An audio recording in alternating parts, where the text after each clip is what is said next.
नमस्कार, news state पर आप सभी का बहुत स्वागत है। जी हां, बात हम करने वाले हैं भोपाल में चल रहे चिपको आंदोलन की। अब ये क्या है, इस पर भी हम आपको बताएंगे कि आखिर इस आंदोलन का मकसद क्या है। दरअसल अगर हम भोपाल की बात करते हैं तो अपनी हरियाली के लिए मशहूर ग्रीन सिटी भोपाल से अब धीरे धीरे हरियाली खत्म हो रही है। पहले स्मार्ट सिटी के नाम पर हजारों पेड़ों को काट दिया गया और अब माननीयों यानी कि मंत्री और विधायकों के आशियानों के लिए एक बार फिर से हरे भरे पेड़ों को काटने की तैयारी हो रही है। इसको लेकर के जबरदस्त आंदोलन भी है और कुछ लोग इस पर आवाज बुलंद कर रहे हैं। स्थिति क्या बन रही है और कैसे चिपको आंदोलन से इस चीज को, इस मुहिम को रोकने की कोशिश की जा रही है, जरा समझिए एक रिपोर्ट के जरिए। उसके बाद इसी पर चर्चा की शुरुआत अपने खास मेहमानों के साथ करेंगे।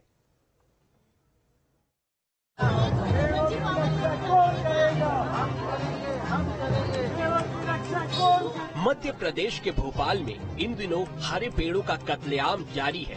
पहले स्मार्ट सिटी के नाम पर हजारों पेड़ों को काटा गया था, तो अब मंत्री विधायकों के आशियाने बनाने के लिए एक बार फिर हरे भरे पेड़ों को काटने की तैयारी की जा रही है।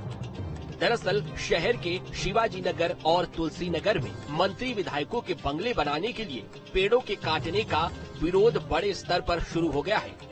कांग्रेस कार्यकर्ताओं के साथ इलाके के रहवासियों ने घरों से बाहर निकलकर विरोध दर्ज कराया है। महिलाएं और बुजुर्गों ने पेड़ों को काटने से बचाने के लिए पेड़ों से चिपककर अपना विरोध जताया है।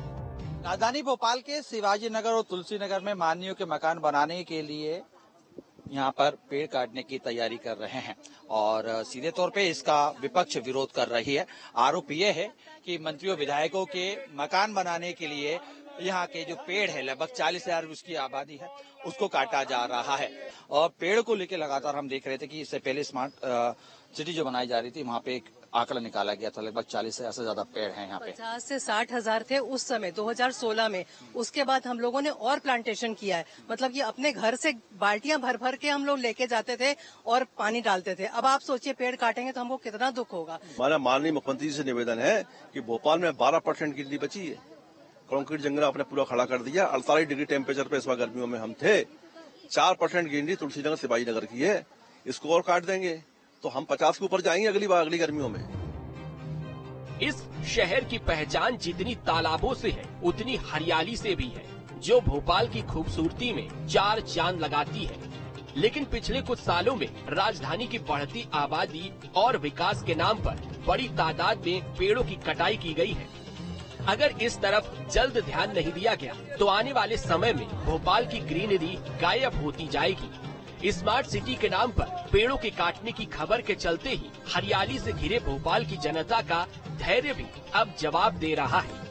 इसी को लेकर भोपाल के शिवाजी नगर और तुलसी नगर में लोगों ने कांग्रेस कार्यकर्ताओं के साथ मिलकर इसका विरोध जताया है। तुलसी नगर, शिवाजी नगर में मंत्री विधायकों के बंगले बनाने की तैयारी। इन क्षेत्रों में लगे हैं करीब 50,000 पेड़ पौधे। क्षेत्र में निवास कर रहे करीब 80,000 लोग होंगे प्रभावित।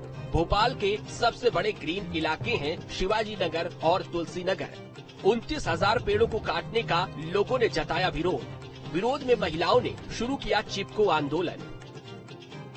हालांकि कुछ जंगलों को दोबारा हरा भरा किया जा रहा है, फिर भी अगर हम मौजूदा दर से पेड़ काटते रहे तो लगभग 200 सालों में हमारे पास कोई पेड़ नहीं बचेंगे। लेकिन क्या हो कि अगर वो अभी हो जाए, इसका हमारे जीवन पर क्या प्रभाव पड़ेगा और जीव जंतुओं का क्या होगा। पर्यावरण पर असामान्य प्रभाव पड़ना, ग्लोबल वार्मिंग का खतरा होना, पेड़ कटने से वायु प्रदूषण का बढ़ना। हालांकि इस पर अब सियासत भी होना शुरू हो गई है। विपक्ष आंदोलन की राह पर चल पड़ा है। वहीं भोपाल में स्मार्ट सिटी प्रोजेक्ट के नाम पर पेड़ों की हो रही कटाई के विरोध में लोगों ने आंदोलन की राह पकड़ ली है। Team news state.